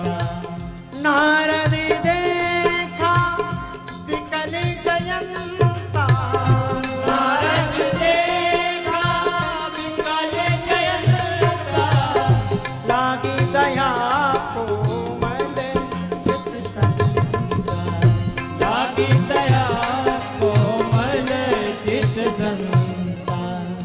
तो महाराज, जिसके पीछे राम का बाण लगा हुआ है उसके ऊपर भी संत को दयाई का ठहरो। Where are you going? कहां जा रहे हो? कहा नारद जी, हमारी तुम्हारी कोई पुराने जन्म की दुश्मनी है। बोले क्यों? कहा देख नहीं रहे पीछे बाण चला रहा है, मैं तुम्हारे लिए रुकूंगा सिया और रामचंद्र जी की जय, अभी मर जाऊंगा मैं। कहा मैं बेटा यही तो देख रहा हूं कि ये बाण तेरे पीछे लगा है, और जानते हैं किसका नाम बाण है? इस बाण का नाम क्या? जिम अमोघ रघुपति कर। ये राम जी का अमोघ बाण है जो चूकता नहीं है बेटा, और ये तुम्हारे पीछे लगा। तुम अपने बाबूजी के यहाँ गए थे? बोले हाँ गए थे। कितनी देर तक तुमने बात की? क्या 10-15 मिनट तो रख गए होंगे। ये बाण कहाँ था? काम से 2 कदम की दूरी पर। बोलिए तुम्हें उसी समय शूट कर देता है, तुम्हें 1 कदम तुम आगे नहीं बढ़ पाते। ये उस प्रभु का है जो भ्रकुटी विलास से टिले हुई, तत्काल पत्ता काटता है। ये बाण तुम्हारे पीछे लगा है और तुम पिताजी के पास में खड़े हुए, तब भी ये बगल में खड़ा था 2 कदम की दूरी पर, और फिर ब्रह्मा जी के पास गए तब बोले हाँ, उनसे भी बातचीत हुई, उन्होंने रीजन पूछा कैसे हुआ, क्या गलती हुई। तो बोले वहाँ भी शोक नहीं किया। और बोले शंकर जी, बोले वहां पर भी। तो बोले यही तो मैं भी देख रहा हूं कि ये बाण तुम्हें मारना चाहता जयंत, तो तुम एक कदम आगे नहीं बढ़ सकते थे, लेकिन ये बाण तुम्हें मार नहीं रहा है। क्यों? ये कृपा निधान रघुनंदन श्री राम जी का बाण है, ये तुम्हें मारना चाहता तो कभी का मार चुका होता है। इसलिए एक काम करो, तुम इससे बचना चाहते हो तो बोले क्या उपाय? कहा राम जी की शरणागति चले जाओ। कहा बाबा आप तो समझ में आ गई, आप मरवाने के पीछे पड़े हुए। बोले क्यों? कहा एक तो ये पीछे से चला आ रहा है और मैं सामने पहुंच जाऊं, एक सामने से और छोड़ दे, हो गया कल्याण मेरा, हूं तो मैं ही ना। मेरी पूरी बात तो सुनो। गुरु की कभी कभी लोग जो है ना बस कान फुकवाए और भगे, हुए सिद्ध। अरे कभी कभी गुरु जी की बात भी सुना करो, सिद्ध मत बनो जल्दी। हमारे बनारस में एक माता जी हैं, तो गुरु पूर्णिमा में हर बार कहते महाराज जी हमारे कनवा फूंक दा। गुरु दीक्षा नहीं कहते कि हमारे कान को फूंक दो, ऐसे कन फुकवा लोग हैं तमाम। कान फूंक दो, फूंक बस उन्हें कुछ सुनाई नहीं पड़ा, हवा लगी केवल, कन फुकवा। तो उन्होंने कहा कि ये बात तो पहले सुन लो। कहा कि बोले तब क्या? कहा कि तुम राम के पास चले जाओ। और बोले फिर मार दिए तो? अरे बोले पूरी बात सुनो। राम जी के चरणों में गिर पड़ना और कहना प्रभु जी मैं पहले भी आपकी परीक्षा लेने आया था और अब भी आपकी परीक्षा लेने आया हूं। बोले तब तो जरूर मार डालेंगे अगर मैं ऐसा करूं। बोले मेरी पहले पूरी बात सुन लो। बोले पूरी बात बता दो महाराज। कि जाकर के कहना मैं पहले भी आपकी परीक्षा लेने आया था और अब भी आपकी परीक्षा लेने आया हूं, लेकिन अंतर दोनों में इतना है कि पहले मैं ये देखने आया था कि आपका प्रभाव कितना है और अब आपके ही देखने ये आया हूं कि आपका स्वभाव कैसा है। पहले मैं ये देखने आया था कि आपकी भुजाओं में बल की ताकत कितनी है और आज मैं ये देखने आया हूं कि आपके दिल में अपने अपराधियों के प्रति उदारता कितनी है। इसलिए चले जाओ। और फिर वो कहो पुकार प्रणत हित पाही। राम जी के चरणों में पुकार करके कहना आप प्रणतों के हित कारक हो। राम जी कहते हैं कि कोटि विप्र बदला गए जाहू और आए शरण तजो नहीं ताहू। जिसने करोड़ों विप्रों का भी वध क्यों न कर दिया हो, शरणागति आ जाए तो मैं उसका भी त्याग नहीं करता। तो भगवान को जानने के लिए दो चीजें, जिस इष्ट देव के बारे में जान रहे हो, दो चीजों को जानो कि उसका स्वभाव कैसा है और उसका प्रभाव कैसा है। तब उस इष्ट देव को एक गुरु से ही ज्ञान हो। भगवान शंकर जी महाराज ने सती जी महारानी ने दोनों चीजों को देख लिया। राम जी का स्वभाव भी देखा और राम जी का प्रभाव भी देखा। प्रभाव क्या देखा कि जहां चित वही तहां प्रभु आसी। जहाँ चित वही तहाँ प्रभु आसीना। सेवह सुर मुनि सिद्ध प्रवीण। सेवह सुर मुनि सिद्ध प्रवीण। देखे सेवा विधि विष्णु अनेका। देखे विधि विष्णु अनेका। अमित प्रभाव एक अमित प्रभाव एक देखा।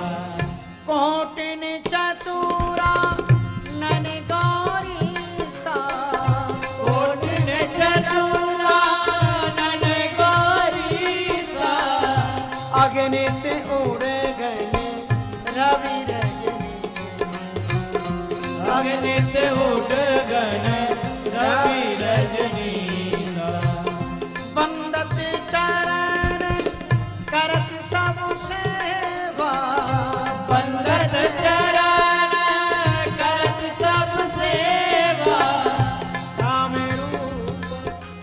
बंदत चरण करत प्रभु सेवा। अद्भुत उन्होंने दिव्य स्वरूप देखा। क्या देखा आप समझ पाए? गौर से देखना। पूरी दुनिया में आंकलन करके मुझे बात आप बताओ कि लक्ष्मी नारायण जी के मंदिर ज्यादा हैं कि श्री सीताराम जी के मंदिर ज्यादा है? आपको जहां देखो कहीं राम जी के मंदिर आपको ज्यादा मिलेंगे, क्योंकि ये वो परब्रह्म परमात्मा है। उपजय शंभु विरंच विष्णु भगवाना, उपजय जासु अंशते नाना। यहाँ पर लिखते हैं कोटन चतुरानन गौरी सा, अग्नित उडगन रवि रजनी सा। देखे सती जी ने क्या देखा कि राम को विराट रूप में देखा। देखे शिव विधि विष्णु अनेका, अनेका मानी अनेक, अनेक ब्रह्मा विष्णु महेश जी लाइन से लग करके सेवा कर रहे हैं, राम जी की सेवा में कर रहे हैं, स्तुति कर रहे हैं। राम ब्रह्म है। राम शब्द का अर्थ है रमन्ते योगनांतो सत्यानंद चिदात्मनि। जो कण कण में रम रहा है उसका नाम राम है। एक गांव में महाराज दो भाई रहते थे, एक का नाम था संत और एक का नाम था असंत, और स्वभाव भी उनके नाम के ही अनुसार थे। जो असंत था वो असंत था। असंत मानी अच्छी वृत्ति नहीं थी, लड़ाकू भिड़ाकू अश्रद्धालु, और संत संतों में निष्ठा रखता था। संयोग की बात, एक दिन तीर्थ यात्रा करते हुए संतों की जमात वहां पर आ गई। पुराने जमाने में सड़कें होती नहीं थी, लाइट होती नहीं थी, जहां अंधेरा पसरता था वहीं महात्मा लोग रुक जाते थे, और गांव के लोग उनकी सेवा के लिए दौड़ पड़ते थे। संतों की सेवा के लिए मालवा नंबर 1 पर माना जाता रहा। ये आपका मध्य प्रदेश का क्षेत्र, ये हरदम संत सेवा में आगे रहा है, हरदम सेवा की है और इसलिए बड़े बड़े संतों ने नर्मदा परिक्रमा के बहाने आपके क्षेत्र में पद यात्रा, करपात्री जी जैसे संत ने, बड़े बड़े संतों ने आपके क्षेत्र में परिक्रमाएं की। नर्मदा मैया की मंगलमयी कृपा है आप पर भी और हम पर भी। तो ऐसी जो पावन क्षेत्र है, तो संत लोग पहले चलते थे, जहां पर भी रात्रि हो वहीं पर डेरा डाल देते थे। पूछ लेते थे कोई गांव में भक्त है क्या, कोई ना कोई होता था, वो दूध लेके और भोजन लेके आ जाता था। इतना अनन्य संतों का भक्त था, उसने आग्रह किया कि प्रभु जी आज हमारे घर में विश्राम करो। सब संतों को वो घर ले आया और खूब चकाचक धौलीदार और काली पूड़ी खिलाई। जानते हो ये क्या होता है? संतन के संग लाग रे तेरी अच्छी। कुछ संतों के साथ में रहो तो आपको समझ में आएगा। 12 वर्ष रहे साधु की टोली और तब समझे एक बोली। हाँ। तो धौलीदार मानी होता है तस्मई, खीर, खीर को कहते हैं धौलीदार, धौरी मानी सफेद दाल, और काली पूड़ी का मतलब मालपुआ। मालपुआ को जैसे लोग पूड़ी को सब्जी से खाते हैं, उसी तरह से मालपुआ क्यों कहते हैं? जानते कि नहीं जानते? मालपुआ क्यों कहते हैं? मालपुआ वैसे केवल आटा का पूड़ी मीठी नहीं होती है, उसके अंदर में माल भरा जाता है, खोवा भरा रहता है उसके अंदर, इसलिए मालपुआ। धौरी दाल, मालपुआ खुद मीठा, और वो खीर में। एक बार मैं इसी क्षेत्र में आया था, उस तरफ एक गांव है पचलावरा। पचलावरा के पास में कौन, फुरतला गांव में उन्होंने एक नहीं, एक और कोई गांव है, सिलगैना है, ऐसा सिलगैना, जहां से मुड़ते से ही पड़ता है, हाँ? सिलगैना गांव। तो महाराज वहां वो यज्ञ करवा रहे थे। उन्होंने हमारा पचलावरा में प्रवचन सुना, बड़े प्रसन्न हुए, और उन्होंने किसी भगत से कहा कि उनको लेकर के आओ जो कम उम्र के, ये भी पुरानी बात है, कोई 90 से पहले। ले गए वो मोटरसाइकिल से बैठा करके। महाराज ने मेरे लिए सब्जी बनाई। सब्जी मालूम का है कि बनाई? बादाम और काजू की सब्जी। बादाम और काजू की सब्जी आपने शायद नहीं खाई होगी, और साधुओं को तो खाना भी नहीं चाहिए। इसलिए किसी ने कहा कि आंख ढाक जे छकत हैं, आंख ढाक जे खाते हैं, तने सतावत काम। और जो प्रतिदिन हलवा चखे तने बचावे राम। जो अकौआ ढकौआ पत्ते सूखे खाते हैं, उनको काम सताता है, उन पशुओं को। और जो मालपुआ प्रतिदिन छकें तो तने बचावे। जो रोज मालपुआ खाएं तो उनको तो भगवान ही बचाए। एक बड़ी अच्छी बात कही है किसी संस्कृत के कवि ने, और उसने कहा है कि ये जो बड़ा कठिन काम है, इससे बचना। तो कहने का तात्पर्य हुआ, मैं संक्षिप्त में आपको बात बढ़ाऊं, स्वभाव और प्रभाव, ये दो चीजें बड़ी महत्वपूर्ण बताई गई। तो इसलिए सती जी को राम जी ने प्रभाव दिखाया। देखे शिव विधि विष्णु अनेका, अमित प्रभाव एक ते एका, बढ़कर के एक से बढ़कर के एक। एक जगह ब्रह्मा जी गुस्सा हो गए एक बार मनुष्य के प्राणी संसार के मनुष्यों पर। क्यों गुस्सा हो गए? संसार के लोग बड़े स्वार्थी हैं। एक ईमानदारी से हाथ उठाना, आप लोग अभी हम हाथ उठवाएंगे। आप ये बताओ कितने लोगों के घर में ब्रह्मा जी की फोटो है? ब्रह्मा विष्णु महेश के साथ में नहीं, अकेले में नहीं। ब्रह्मा जी ने कहा देखो दुनिया के कितने मतलबी लोग हैं, हमारी पूजा नहीं करते, पैदा हमने किया। और शंकर जी की पूजा करते हैं, विष्णु जी की पूजा करते हैं, क्योंकि दुनिया के लोग सोचते थे जब मतलब निकल गया तो पहचानते नहीं। तुम्हें तो जन्म देना था, तुमने जन्म दे दिया, अब तुम का काम किया, तुम्हारी पूजा करके अब क्या करेंगे? शंकर जी की पूजा डर के कारण कि वो पता नहीं कब उठा लें, क्षमा करो तो शंकरा। और विष्णु जी की पूजा इसलिए विशिष्ट रूप में न परिपालित, ऐसा विष्णु जो विशेष रूप से भरण पोषण करे, वो विष्णु जी।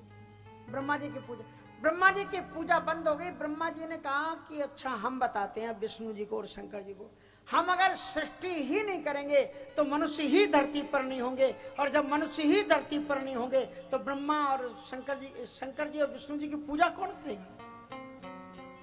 और ब्रह्मा जी की त्रुटि युगाए थे, एक त्रुटि युग के समान होती।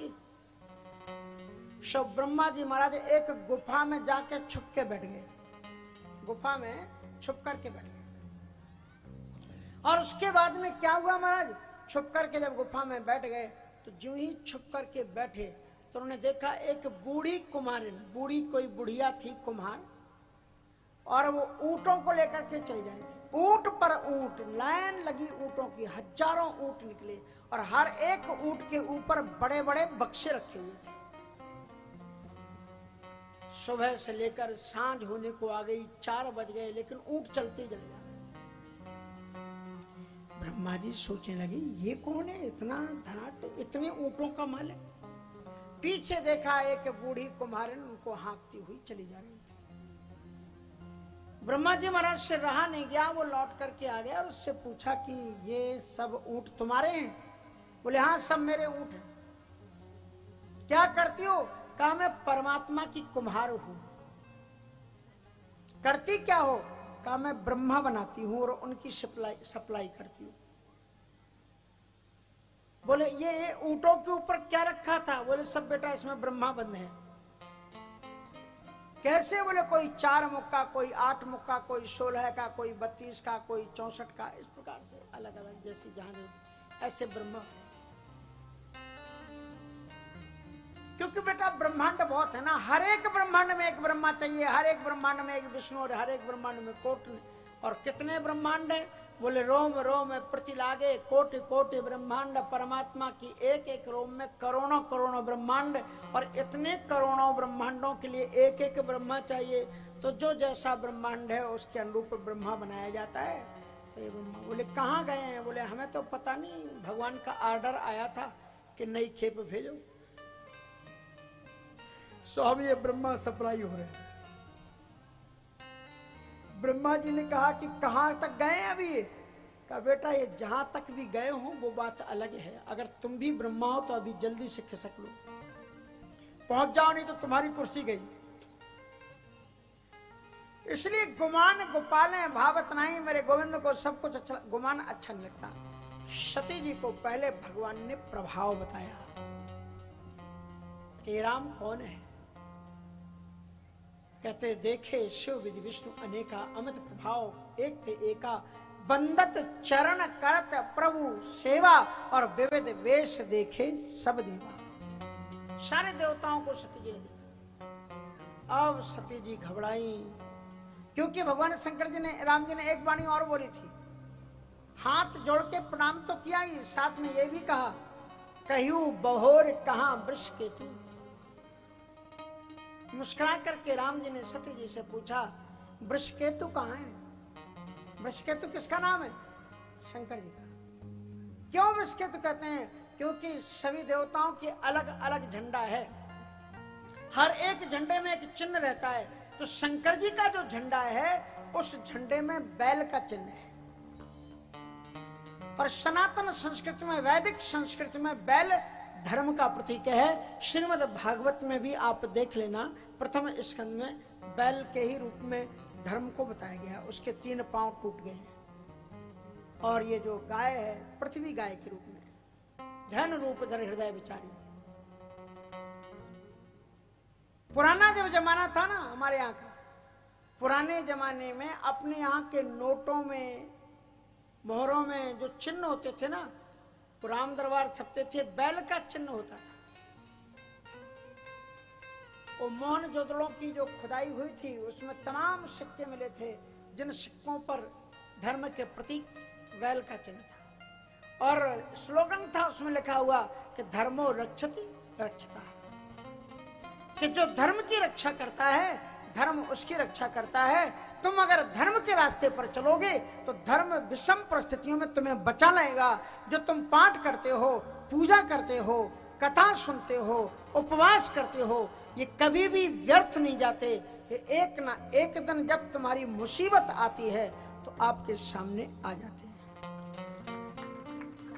देखो ना, इतना भयानक कोरोना आकर के कितने लोगों को उठा ले गया, बिना ही सूचना दिए, कोई भी किसी को पता नहीं लगा और गए, चले गए। लेकिन आप लोग अक्षुण्ण भाव से बैठे हुए हैं, तो ये ठाकुर जी क्या क्या कृपा नहीं। इसलिए उस परमात्मा को कभी विस्मृत मत करो। देखे शिव विधि विष्णु अनेका, अमित प्रभाव एक ते एका, बंदत चरण करत प्रभु सेवा, विविध वेश देखे सब देखा। सती जी घबराई। भगवान राम जी ने कहा, कहियो बहोर कहां वृषकेतु। वृषकेतु मानो कि उन्हें संकेत कर दिया, सती अब आपके जीवन में धर्म नहीं रहा, तुमने धर्म छोड़ दिया।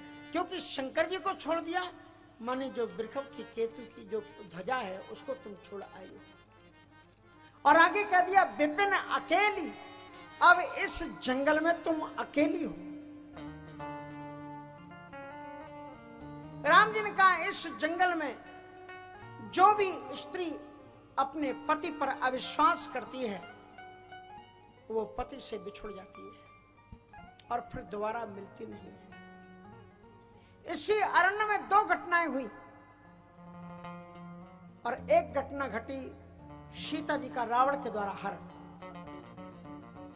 और घटना का कारण एक ही था।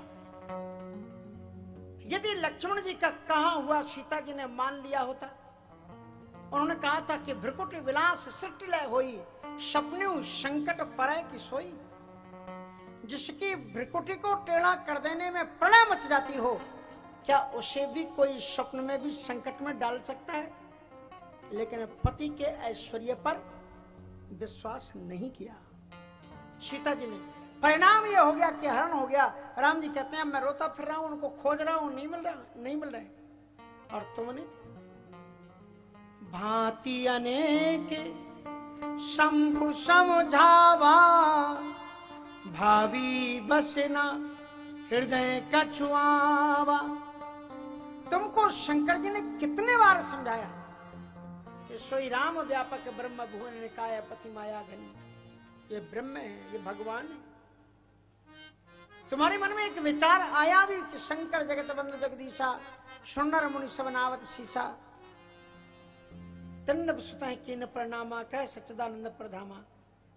इसलिए तुमने भी अपने पति पर संदेह किया और अब तुम भी सीता की तरह अकेली हो, विपिन अकेली फिराओं के ही हेतु संकेत किया। तो राम जी ने अपना स्वभाव प्रभाव बताया। प्रभाव कैसा बताया कि दोनों रूपों में दिखा दिया। आगे भी राम है, पीछे भी राम है। जहां चितवें तहां प्रभु आसीना, सेवें सुर मुनि शुद्ध प्रवीणा, सारे देवता। अब सती जी ने देखा कि मैंने बहुत बड़ी गलती की है और अगर बेटा कोई गलती कर ले तो घर में घुसने की हिम्मत नहीं जुटा पाता। वो सोचता है, ऐसे समय की ताक में रहता है कि लोग काम काज में लगे हों, धीरे से घुस जाओ तो लोग हम पर ध्यान न दें। सती जी ने सोचा ऐसा कोई मौका मिले कि मैं घुस जाऊं, और उन्होंने सोचा इस समय सब राम जी की प्रार्थना में खड़े हुए हैं, तो जो शंकर जी अकेले खड़े होंगे उन्हीं के पास में जाकर के मैं खड़ी हो जाऊं। लेकिन सती विधात्री इंदिरा देखी अमित अनु, जही जही वेश आजादी सुर, तेही तेही तनु अनुरू। सती जी ने देखा जितने शंकर जी थे, जितने रूपों में थे, जय जय वेश आजादी सोई, तेही तेही तन अनुरूप। सती विधात्री इंदिरा, जितने देवता थे उतनी सती थी, उतनी इंदिरा मानी लक्ष्मी थी और उतनी उमा थी। एक भी शंकर जी खाली नहीं थे। सती जी को वार्निंग लग गई। इसका मतलब शंकर जी ने प्रभु मोहे तजीव हृदय अकुला, भगवान ने मुझे छोड़ दिया, व्याकुल हो गई। नयन मूंद में बैठी मगमाही, नेत्रों को मूंद करके धरती पर बैठी, कहूं उनको कुछ दिखलाई नहीं पड़ा। भगवान आशुतोष औढ़दानी के पास आए। भगवान शंकर जी ने पूछा, लीन परीक्षा कवन विधि। आज भगवान शंकर जी ने पहली बार पूछा कि सही बताना, कहो सत्य सब बात। और आज सती जी पहली बार झूठ बोली कि कछु न परीक्षा लीन गोसाई, कीन प्रणाम तुम्हारी, कोई परीक्षा नहीं ली, मैंने आपकी तरह प्रणाम। बस इतना अंतर हुआ, आपने दूर से प्रणाम किया था, मैं पास जाके।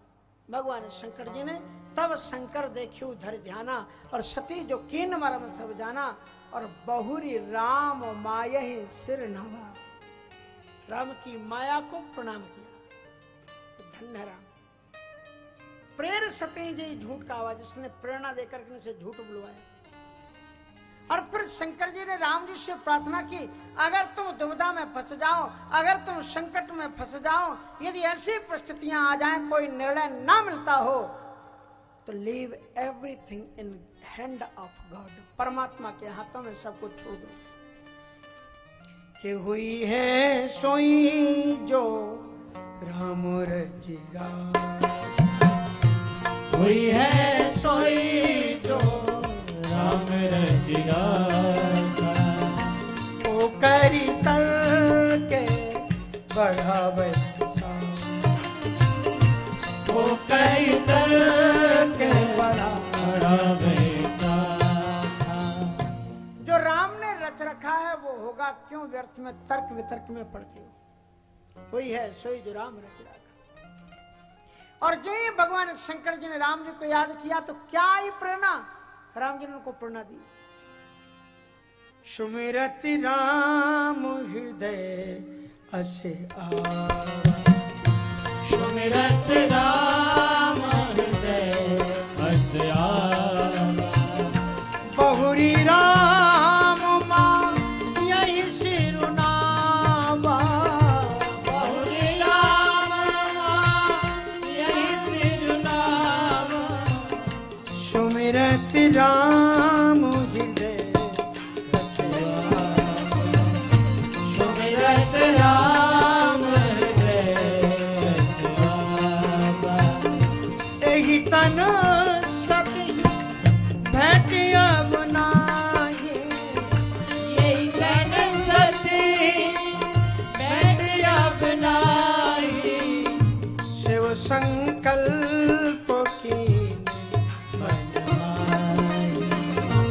शिव संकल्प कीने मन माही, शिव संकल्प कीने मन माही। ये राम जी की कृपा है। यही तन सती भेंट अब नाही, शिव संकल्प कीन मन माही। राम जी ने, शंकर जी ने संकल्प उनको जगा दिया कि अब इस शरीर से आपकी भेंट संभव नहीं है, ऐसा उनके मन में आया।